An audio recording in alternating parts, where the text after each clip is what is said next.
Assalamualaikum warahmatullahi wabarakatuh. Terima kasih atas kesempatan yang telah diberikan kepada saya. Saya akan mempresentasikan makalah saya dengan judul Kualitas Tanah sebagai Dasar Pengelolaan Tanah Tambak di Kecamatan Bontoa, Kabupaten Maros. Saya presenter Muhammad Arnold. Kami bertiga, Ibu Rahmia dan Ibu Rosni. Kami dari Balai Riset Perikanan BR Payau dan Penyuluhan Perikanan Maros. Luas tambak di selatan mencapai 107,500 hektar yang digunakan untuk budidaya berbagai komoditas air payau seperti udang windu, udang pename, ikan bandeng, rumput laut, dan lain-lain. Tahun 1990-an, produksi udang windu Sulawesi Selatan mencapai puncaknya, dan setelah itu terjadi penurunan produksi sebagai akibat dari serangan penyakit dan penurunan kualitas lingkungan pertambakan. Salah satu program dari Gubernur Sulawesi Selatan periode 2013-2018 adalah kebangkitan udang windu atau mengembalikan kejayaan udang windu Sulawesi Selatan. Tambak di Kabupaten Maros mencapai luas sekitar 9.300 hektar yang tersebar di Kecamatan Bontoa, Lau, Maros Baru, Marusu, dan Bantimurung. Tujuan makalah ini adalah menganalisis kualitas tanah sebagai dasar pengelolaan tanah yang dilaksanakan di Tambak Kecamatan Bontoa, Kabupaten Maros. Bahan dan metode yaitu pertama, lokasi dan waktu kegiatan. Lokasi hamparan tambak di Kecamatan Bontoa terletak di Dusun Kalumpendrang, Desa Minasaupa. Kegiatan dilaksanakan dari bulan Juli sampai Desember 2019.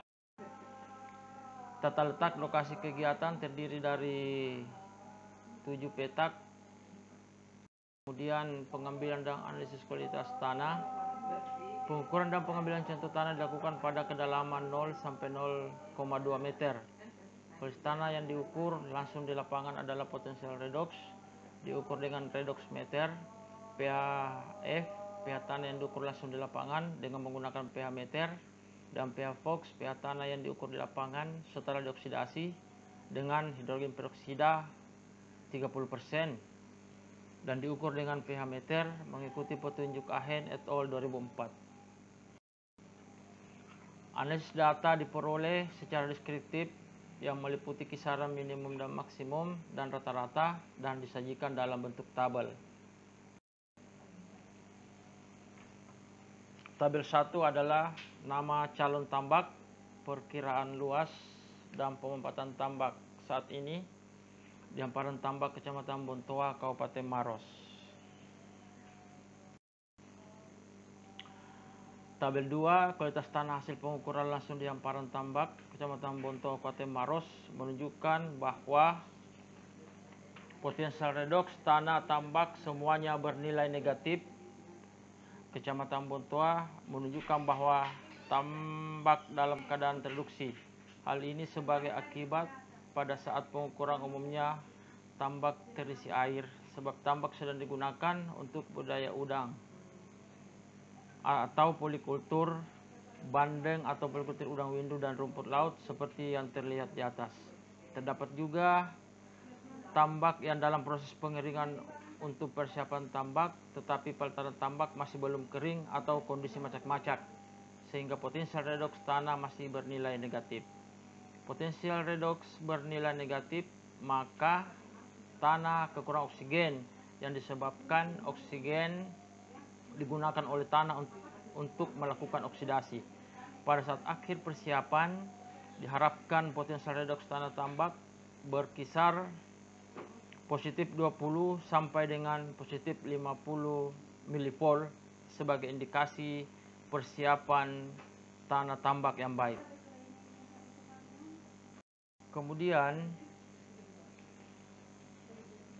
dari hasil tabel menunjukkan bahwa tambak di Kecamatan Bontoa membutuhkan pupuk yang mengandung N seperti pupuk urea yang lebih banyak, dan sebaliknya membutuhkan pupuk organik yang lebih sedikit untuk membuat tanah tambak lebih baik. Konsentrasi fosfat yang lebih besar dari 60 ppm dalam tanah tambak dapat digolongkan sebagai slice atau tergolong baik dengan faktor pembatas yang sangat mudah diatasi menurut Kartik et al. 2005. Selanjutnya, konsentrasi fosfat tanah tambak di Kecamatan Tua tergolong tinggi yang berkisar antara 53,36 dan 204,55 ppm dengan rata-rata 140,52 ppm. Hal ini menunjukkan tambak A membutuhkan pupuk yang mengandung P seperti SP36 yang lebih banyak, dan sebaliknya tambak lainnya membutuhkan pupuk SP36 yang lebih sedikit. Berdasarkan hasil analisis kualitas tanah tersebut, maka pada kegiatan ini diaplikasikan pupuk sesuai karakteristik tanah dari masing-masing petak tambak. Dalam hal ini, dosis pupuk yang diaplikasikan baik pupuk urea maupun SP36 sesuai dengan kebutuhan masing-masing petak tambak, sesuai karakteristik tanahnya yang terlihat dari hasil analisis kualitas tanahnya. Pengelolaan tanah yang tepat, termasuk pemupukan tanah tambak, dapat meningkatkan produktivitas tanah tambak dengan menggunakan masukan yang seminimum mungkin dan tidak menyebabkan terjadinya degradasi lingkungan. Kesimpulan yang kami bisa sampaikan bahwa tambak yang terletak di Kecamatan Bontoa digunakan untuk kegiatan pengembalian kejang udang itu adalah tergolong tanah sulfat masam. Kemudian tanah tambak dicirikan dengan pH yang rendah, kandungan bahan organik yang tinggi, unsur hara yang rendah, unsur hara yang tinggi, dan rasio CN-nya yang tinggi. Adapun saran yang kami sampaikan untuk pengelolaan tanah yang tepat di tambak harus meliputi pengapuran dan pemupukan, terutama yang mengandung N seperti urea. Demikianlah presentasi kami. Atas perhatian kami ucapkan terima kasih. Sekian, Assalamualaikum warahmatullahi wabarakatuh.